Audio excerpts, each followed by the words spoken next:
TV9 exit poll में लगातार तीसरी बार एनडीए की सरकार बनती दिख रही है। एनडीए को 346, इंडिया गठबंधन को 162 सीट मिलने का अनुमान है।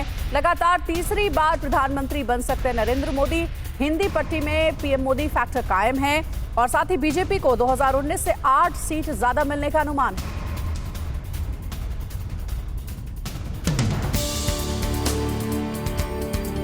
दो 2024 के लोकसभा चुनाव में आखिरी चरण का मतदान पूरा हो गया। आखिरी चरण में 8 राज्यों की 57 लोकसभा सीटों पर वोट डाले गए। TV9 पीपल्स इनसाइट और पोल स्ट्रीट के एग्जिट पोल के मुताबिक लगातार तीसरी बार पूर्ण बहुमत के साथ एनडीए की सरकार बनती नजर आ रही है। एग्जिट पोल के मुताबिक एनडीए को 346 और इंडिया गठबंधन को 162 सीटें मिलने का अनुमान है। वहीं बीजेपी को 311 और कांग्रेस को 65 सीटें मिल सकती हैं। दोनों ही राष्ट्रीय पार्टियों की सीटें बढ़ने का अनुमान है। और TV9 के एग्जिट पोल में 2019 के मुकाबले में यूपी में एनडीए की सीटें बढ़ने का अनुमान है। यूपी की 80 लोकसभा सीटों पर सभी की नजर है। पीएम मोदी ने वाराणसी से लगातार तीसरी बार दावेदारी की। वहीं राहुल गांधी ने रायबरेली, अखिलेश यादव ने कन्नौज से दावा ठोका है। TV9 के एग्जिट पोल के मुताबिक एनडीए को 66, इंडिया गठबंधन को 14, बीएसपी को इस बार एक भी सीट मिलने का अनुमान नहीं है। इस बार कांग्रेस और समाजवादी पार्टी ने यहां मिलकर चुनाव लड़ा, जबकि पिछली बार समाजवादी पार्टी बीएसपी का गठबंधन था। बीएसपी ने इस बार अकेले चुनाव लड़ा। राम मंदिर बनने के बाद यूपी में ये पहला चुनाव है। इधर बिहार में TV9 के एग्जिट पोल के मुताबिक एनडीए को नुकसान होता दिख रहा है। इंडिया गठबंधन को 8 सीटें मिलती दिखाई दे रही। बिहार की 40 सीटों में से 2019 में एनडीए को 39 सीटें मिली थी। इस बार ये आंकड़ा कम होता नजर आ रहा है। बीजेपी को पिछली बार की तुलना में नुकसान नहीं है, लेकिन नीतीश कुमार के साथ मिलकर चुनाव लड़ने से एनडीए को नुकसान हो सकता है। इंडिया गठबंधन में आरजेडी को सबसे ज्यादा 6 सीट मिलने का अनुमान है। TV9 के एग्जिट पोल के मुताबिक एनडीए को इस बार 29, इंडिया गठबंधन को 8 और अन्य को 3 सीट मिलने का अनुमान है। वहीं झारखंड में बीजेपी को 1 सीट की बढ़त का अनुमान है। झारखंड में कांग्रेस का खाता भी खुलता नहीं दिख रहा। जेएमएम को 1 सीट मिल सकती है। वहीं महाराष्ट्र में एनडीए की सीटें कम हो सकती हैं। TV9 के एग्जिट पोल के मुताबिक शिवसेना और एनसीपी में टूट का फायदा इंडिया गठबंधन को हो सकता है। साल 2019 में बीजेपी और शिवसेना ने मिलकर महाराष्ट्र की 48 में से 41 सीटों पर जीत दर्ज की थी। बीजेपी को 23 और उसकी सहयोगी पार्टी शिवसेना को 18 सीटों पर जीत मिली थी, लेकिन तब शिवसेना और एनसीपी में कोई टूट नहीं हुई थी। इस बार शिवसेना उद्धव और शिंदे में बट गई और शिंदे एनडीए में शामिल हो गए। एनसीपी का एक गुट भी एनडीए में चला गया। TV9 एग्जिट पोल के मुताबिक इस बार एनडीए को 22, इंडिया को 25 और अन्य को 1 सीट मिलने का अनुमान है। पार्टी टूटने से उद्धव ठाकरे और शरद पवार को जनता की सहानुभूति मिलती दिखाई दे रही है। TV9 के एग्जिट पोल के मुताबिक राजस्थान में बीजेपी को झटका लग सकता है। पिछली बार के मुकाबले 5 सीटों का नुकसान हो सकता है।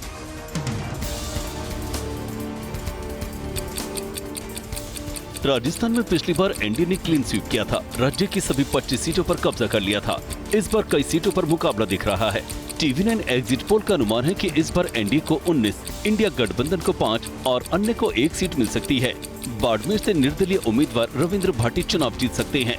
वहीं नागौर से हनुमान बेनीवाल के हारने की संभावना है। हनुमान बेनीवाल इस बार इंडिया गठबंधन से चुनाव लड़ रहे हैं। पिछली बार एनडीए के टिकट पर चुनाव लड़कर जीते थे। वहीं पश्चिम बंगाल में इस बार मुकाबला तगड़ा लग रहा है। TV9 एग्जिट पोल के मुताबिक बीजेपी को पिछली बार के मुकाबले 3 सीट का फायदा हो सकता है। पश्चिम बंगाल में पीएम मोदी ने इस बार काफी जोर लगाया है, जिसका फायदा एग्जिट पोल से बीजेपी को होता दिखाई दे रहा है। टीएमसी इंडिया गठबंधन से अलग होकर चुनाव लड़ी, जिसका उसे नुकसान हो सकता है। TV9 एग्जिट पोल के मुताबिक राज्य की 42 सीटों में बीजेपी को 21 सीट मिलने का अनुमान है, जो पिछली बार से 3 ज्यादा है। वहीं ममता बनर्जी को 2 सीट का नुकसान हो सकता है, उसे 20 सीट मिलने की उम्मीद है। उधर कांग्रेस को 1 और लेफ्ट का खाता खुलने की संभावना नहीं है। लेफ्ट और कांग्रेस यहाँ मिलकर चुनाव लड़ रहे हैं। वहीं तमिलनाडु में बीजेपी को बड़ी कामयाबी मिलने की उम्मीद है। बीजेपी और उसके सहयोगियों को 4 सीट राज्य में मिल सकती है। तमिलनाडु में बीजेपी अध्यक्ष के अन्नामलाई का करिश्मा लगता है काम करेगा। चुनाव के दौरान अन्नामलाई की रैलियों में काफी भीड़ नजर आई। वहीं पीएम मोदी ने भी राज्य का कई बार दौरा किया। पिछली बार बीजेपी को तमिलनाडु में एक भी सीट नहीं मिली थी। TV9 एग्जिट पोल के मुताबिक राज्य की 39 सीटों में से एनडीए को 4 सीटें मिल सकती हैं। वहीं इंडिया गठबंधन को 35 और AIADMK को एक भी सीट मिलती नजर नहीं आ रही। इंडिया गठबंधन के तहत डीएमके और कांग्रेस यहां मिलकर चुनाव लड़ रहे हैं।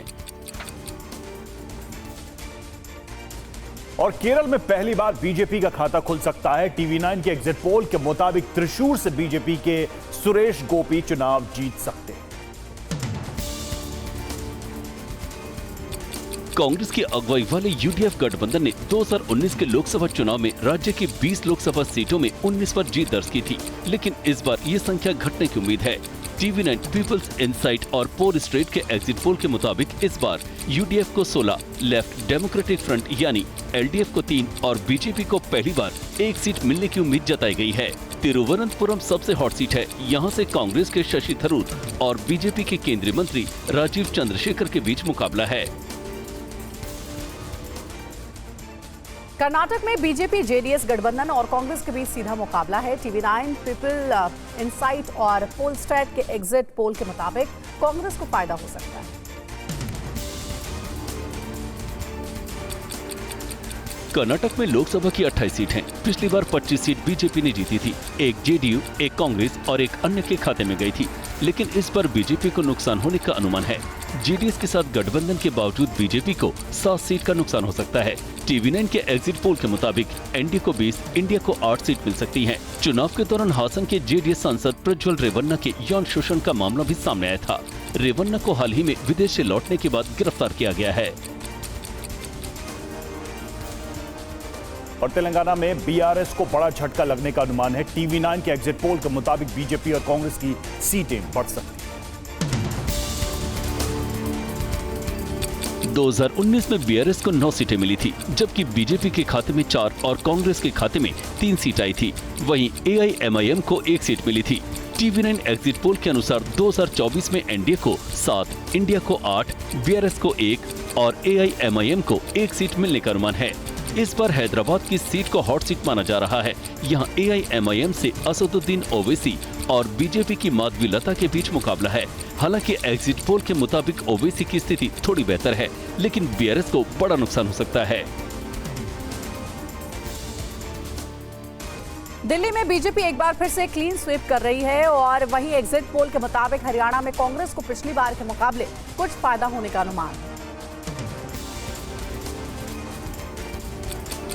दिल्ली में अरविंद केजरीवाल को प्रचार के लिए अंतरिम जमानत मिलने के बावजूद इंडिया गठबंधन को फायदा मिलता नजर नहीं आ रहा है। TV9 के एग्जिट पोल के मुताबिक यहाँ पिछली बार की तरह बीजेपी सभी 7 सीट जीत सकती है। दिल्ली में आम आदमी पार्टी और कांग्रेस ने मिलकर चुनाव लड़ा है। वहीं एग्जिट पोल के मुताबिक हरियाणा की 10 सीटों में एनडीए को 8, इंडिया को 2 सीट मिलने का अनुमान है। जेजेपी और INLD को एक भी सीट मिलने की संभावना नहीं है। हरियाणा में कांग्रेस आम आदमी पार्टी के साथ मिलकर चुनाव लड़ी है, लेकिन आपको एक भी सीट मिलने की उम्मीद नहीं है। एग्जिट पोल्स को लेकर कांग्रेस नेता पवन खेड़ा ने कहा है कि हमें पूरा विश्वास है कि विपक्षी गठबंधन को 295 से ज्यादा सीटें मिलने जा रही हैं, क्योंकि ये जनता का पोल है। कांग्रेस नेता पवन खेड़ा के मुताबिक ये सरकारी एग्जिट पोल्स हैं और 4 जून को विपक्ष जश्न मनाएगा। ये सरकारी एग्जिट पोल्स हैं, ये वही बताएंगे जो सरकार चाहती है इन्हें बताना। इसको आप गंभीरता से लेंगे तो आप गलत करेंगे। इसको आप सिर्फ और सिर्फ मनोरंजन का एक स्रोत मानिए और एंजॉय कीजिए। 2004 को याद कीजिए, उसमें भी ऐसा ही हुआ था।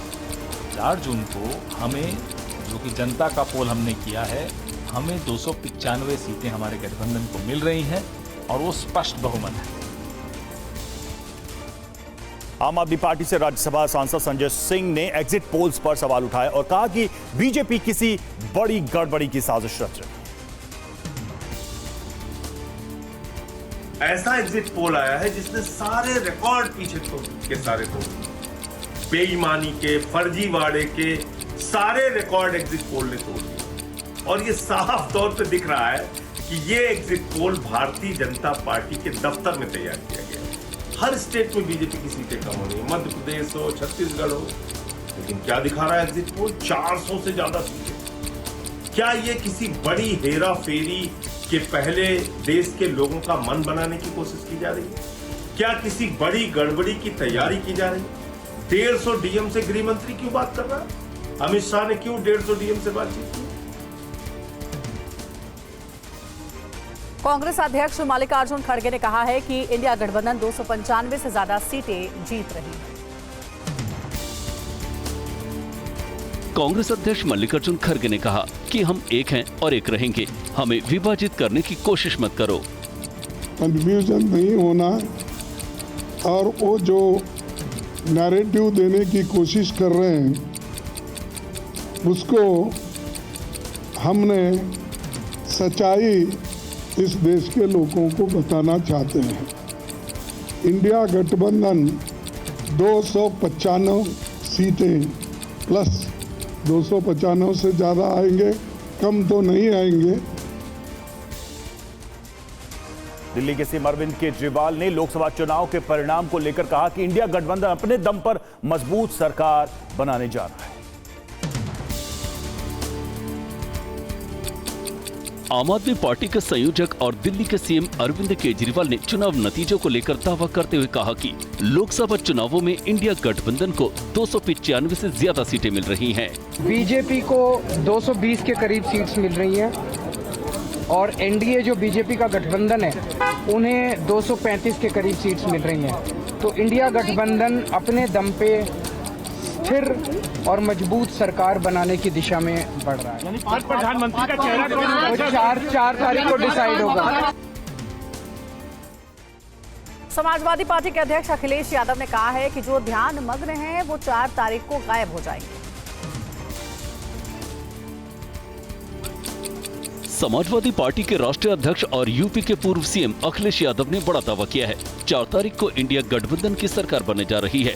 उन्होंने कहा कि उत्तर प्रदेश में समाजवादी पार्टी और इंडिया गठबंधन की सबसे ज्यादा सीटें होंगी। वो गायब हो जाएंगे 4 तारीख को, और 4 तारीख को मंगल है, मंगल होने जा रहा है। हमारा मीडिया मंडल भी बदलेगा। सबसे ज्यादा सीटें समाजवादी पार्टी और इंडिया अलायंस की होंगी। और टीवी 9 से खास बातचीत करते हुए सीपीएम के महासचिव सीताराम येचुरी ने कहा कि टीवी चैनलों पर सरकारी सर्वे चल रहा है, जबकि हमारा सर्वे जनता का सर्वे है। 295 का आंकड़ा आप लोग दे रहे हैं, कहां से आया? ये आया हमारे घटक पार्टियों से। उन सबको यही निर्णय था इंडिया गठबंधन का कि इतने बड़े बड़े लंबे चौड़े क्लेम जो कर रहे हैं बीजेपी 400 पार वगैरह वगैरह, वास्तविकता क्या है? आप भी एक पीपल्स पोल करवाइए अपने अपने स्टेटों में, और जैसे जैसे चुनाव वोट पड़ता है उसी तरीके से वो पीपल्स पोल भी करवाइए और उसके नतीजे बताइए। और उन नतीजों के आधार पर टीवी चैनलों में चल रहा है सरकारी एग्जिट पोल, तो यहाँ पर जो है पीपल्स एग्जिट पोल का नतीजा है। इंडिया गठबंधन के नेता आज शाम चुनाव आयोग से मिलेंगे। बैलेट वोटों की गिनती पहले करने को लेकर ये मुलाकात होगी। विपक्षी गठबंधन इंडिया के सभी दलों के नेता आज शाम करीब 4 बजे चुनाव आयोग से मिलेंगे। नेताओं के मुताबिक कई जगहों पर बैलेट वोट को बाद में गिना जा रहा है, जो एक गलत परंपरा है। बिहार विधानसभा चुनाव में बैलेट वोटों की बाद में गिनती हुई, जिसमें गड़बड़ी की शिकायतें मिली। इलेक्शन कमीशन के पास भी हम जाएंगे, हम बताएंगे, क्योंकि पहले बैलेट पेपर चंद जगह बाद में गिनते थे, उसमें भी गड़बड़ी हो सकती थी और दूसरे चीजों में भी गड़बड़ी हो सकती थी। और कांग्रेस अध्यक्ष आज वीडियो कॉन्फ्रेंसिंग के जरिए बैठक कर सभी उम्मीदवारों से बात करेंगे। बैठक में सभी को काउंटिंग की तैयारियों को लेकर जरूरी निर्देश दिए जाएंगे। कांग्रेस अध्यक्ष मल्लिकार्जुन खड़गे आज सुबह करीब 11 बजे सभी उम्मीदवारों के साथ एक वर्चुअल बैठक करने जा रहे हैं। बैठक में सभी प्रत्याशियों से आगे की रणनीति को लेकर चर्चा की जाएगी। इस दौरान खड़गे प्रत्याशियों को मतगणना में एहतियात बरतने को लेकर दिशा निर्देश देंगे। इसके अलावा दोपहर 1 बजे पार्टी अध्यक्ष मल्लिकार्जुन खड़गे और कांग्रेस सांसद राहुल गांधी देश भर के बड़े नेताओं के साथ वर्चुअली जुड़ेंगे। कर्नाटक के सीएम सिद्धारमैया, अशोक गहलोत, सचिन पायलट से बात कर 4 जून की तैयारियों पर चर्चा की जाएगी। अरुणाचल और सिक्किम विधानसभा के नतीजे आज आने वाले हैं। अरुणाचल में 60 और सिक्किम में 32 विधानसभा सीटें हैं, जिसके आज नतीजे आएंगे। अरुणाचल प्रदेश और सिक्किम विधानसभा चुनावों के नतीजे आज आ रहे हैं। अरुणाचल में 60 तो सिक्किम में 32 विधानसभा की सीटें हैं। दोनों राज्यों में लोकसभा चुनाव के साथ ही विधानसभा के लिए वोट डाले गए थे। अरुणाचल प्रदेश में पेमा खांडू के नेतृत्व में भाजपा की सरकार है। खांडू अगर जीतते हैं तो वो लगातार तीसरी बार सरकार बनाएंगे। पेमा समेत 10 प्रत्याशी पहले ही निर्विरोध चुने जा चुके हैं, जबकि सिक्किम में मुख्यमंत्री प्रेम सिंह तमांग के अगुवाई में सिक्किम क्रांतिकारी मोर्चा की सरकार है। एसकेएम का मुकाबला सिक्किम डेमोक्रेटिक फ्रंट यानी एसडीएफ से है। और लोकसभा के 7वें और अंतिम चरण का मतदान संपन्न हो गया। 61.63% मतदान हुआ। 7वें चरण का रात 11:45 तक आंकड़े सामने आए। लोकसभा चुनाव के लिए पूरी हुई वोटिंग 4 जून को लोकसभा चुनाव के नतीजे आएंगे।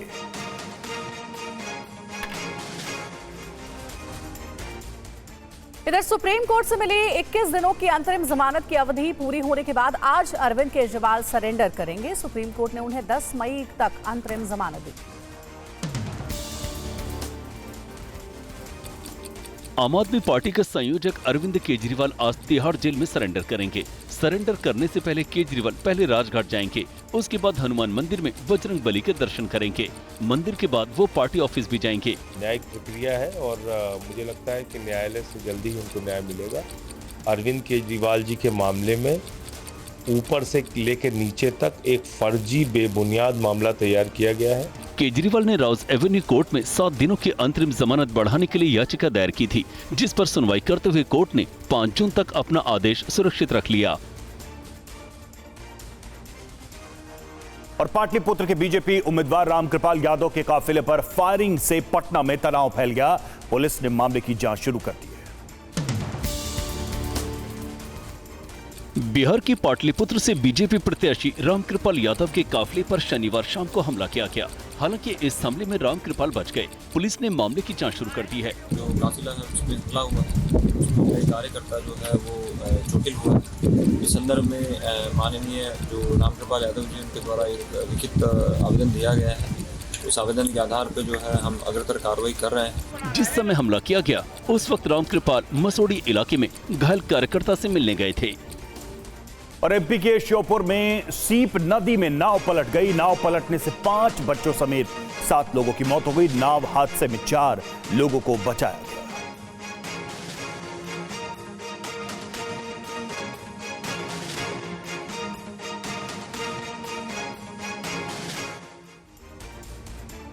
भागलपुर में एक जेडीयू नेता को कुछ बदमाशों ने दिन दहाड़े दौड़ा कर पीटा है। पुलिस ने मामले की जांच शुरू कर दी है। बिहार के भागलपुर में एक जेडीयू नेता को कुछ बदमाशों ने बीच सड़क पर खींचकर लाठी डंडे से जमकर पीटा। मामले के पीछे जमीन विवाद बताया जा रहा है। वारदात सड़क पर लगे सीसीटीवी कैमरे में कैद हो गई। पुलिस ने जेडीयू नेता की तहरीर और सीसीटीवी फुटेज के आधार पर मामले की जांच शुरू कर दी है। इस संबंध में जख्मी से आवेदन प्राप्त कर कांड दर्ज किया गया है और अनुसंधान प्रारंभ किया गया है। वहाँ घटनास्थल पर सीसीटीवी का भी अवलोकन किया गया है। तो सीसीटीवी में अभियुक्तों की पहचान किया गया, उसको चिन्हित किया गया और फिर छापामारी प्रारंभ की गई। सिक्किम विधानसभा चुनाव के नतीजे आज 32 विधानसभा सीटों पर गिनती जारी।